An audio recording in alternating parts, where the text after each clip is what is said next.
Hi everyone, and thanks for watching this video. My name is Fraser and I'm an experienced educator with over 12 years teaching experience. And for the past 5 years, I've been preparing doctors, nurses, pharmacists and other professionals with their OET exam. In today's lesson, we're going to focus on how to achieve a 3 out of 3 score for the purpose criteria in the letter that you need to write. With that, I'll give you like a bit of a template you can use, and you can use this template for all types of letters, whether it be a discharge, referral, or a transfer. So what we'll do, I'm going to use one set of case notes today that we'll analyze together. And then at the end, I'll give you like the template and the structure. But in the comments below, you can also write your introduction and I can take a look for you and give you any feedback necessary. Okay, so I think the first thing we'll do is what is the purpose criteria? So basically, as you know, purpose is just what you're writing in the letter. Is it clear for the reader? And for that, you must include three things. Okay, who you're writing about, so the patient's name, the type of letter it is, and the request.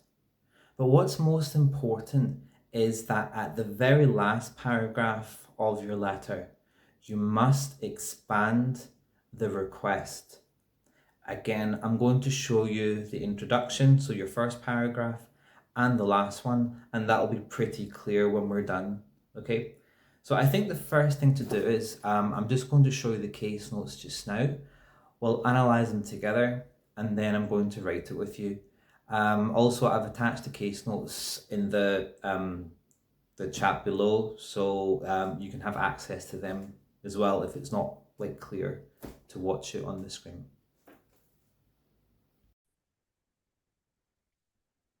Right, so in your exam, you've got 45 minutes to write the letter, but I do recommend using the 5 minutes prep just to analyze the case notes. As I said before, I'll attach the case notes in the description below. But the first thing you should do when you open the case notes in your exam is simply go down to the writing task first. Okay, so let's do that just now. Right, what type of letter is it? Okay, so have a quick look here at the type of letter. So this is a letter of referral, and you're writing to Dr. Blaine, who is and if we look above, the patient's being referred to a psychiatrist. So Dr. Blaine is a psychiatrist. So as I just mentioned, you need to include three things in your introduction: patient name, type of letter, the request, but also you need to include what's wrong with the patient. You don't want to include too much information in the purpose paragraph because that should go second. I'll make another video about how to structure letters. Today we're just focusing on the, I'll just call it the introduction, okay, like the first part. If you look above, okay, what's actually wrong with the patient? Like what's their situation? So this patient, they have reactive depression and anxiety. So essentially, that's all the information you need to write your introduction, okay? The name of the patient is also at the beginning, okay? Mary Johnson. Be careful also with the title. It usually gives it Miss or Mrs. It's just a matter of like respect. So if it's Miss and they're unmarried, put Miss, okay? If it was Mrs. and you wrote Miss or vice versa, it may affect your score slightly for the genre and style, so be careful of that. What I'm going to do, I'm just going to show you a template that you can always follow no matter what type of letter you're going to use. Okay, this is a sample letter from the case notes I provided you. Don't worry about the rest of the letter for now. We're just going to look at the purpose paragraph, the first one, and also the last one, because it's very important that both are like this. You separate your purpose paragraph into three sections. You begin by using one of the following phrases. Thank you for seeing. Or alternatively, you could say, I'm writing to refer, I'm writing to transfer, I'm writing in regards to patient name, comma, who, to give more information about the patient. And then you put their complaint. What's the situation? What is wrong with them exactly? In this case, the patient's got depression and anxiety, so you put that. Don't go into too much detail, by the way, in the first paragraph. This case, not really, but let's say the patient has multiple conditions that need to be assessed. You kind of paraphrase it into a short, concise phrase.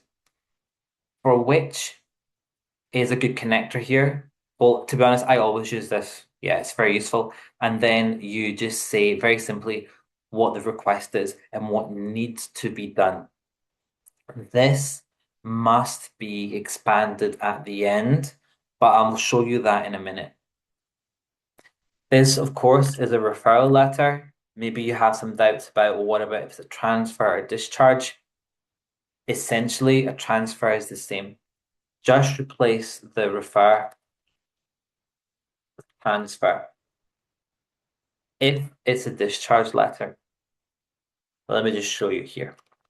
I'm writing in regards to Mrs. Mary called Jones, okay, who was admitted to hospital with complications associated with type 2 diabetes, for which she requires, and then you put the request, okay? So let me think.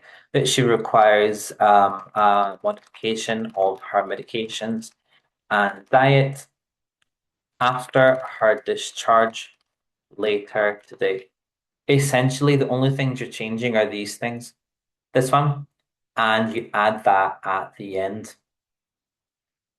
Now, I mentioned here about the request. If you want a B in your exam for the writing, you must get 3 out of 3 for the purpose. And how do you do that? Well, this has to be expanded at the end. I always use the phrase, it would be appreciated if you could, and then you just expand it ever so slightly the sentence you used in the beginning, okay? Again, you can pause the video if you want to take a quick look at this, but it's just an expansion of the further management. You can also use this phrase once under your care if it's appropriate. It's used a lot, in the medical field, but yeah, that's optional. But this one definitely, it would be appreciated if you could. Okay. So thank you for watching this video. I hope that you found it useful. I know that you will need to practice, writing it, but with the case notes I've given you, please write your paragraph in the comments, and I'll have a look and I'll give you some feedback there. Just to summarize, to get a 3 out of 3 for purpose, you must include these things. Firstly, patient name and type of letter. I'm writing to transfer, I'm writing to refer, I'm writing in regards to if it's a discharge letter. Who, and then you put the patient complaint, what is wrong with them. But don't go into too much detail yet, okay? You go into that later. For which, and then you end with the request. In order to achieve the 3 out of 3 for purpose, you must expand the request at the end or paraphrase it, reword it. Always use the sentence, it would be appreciated if you could. It's a really formal and nice phrase you could use. Thank you again for watching. I hope it's been useful, and in future videos I'm going to talk about the different criteria, how to structure your letter, and many useful tips that you can apply in your exam in order to get your desired grade. So thank you again.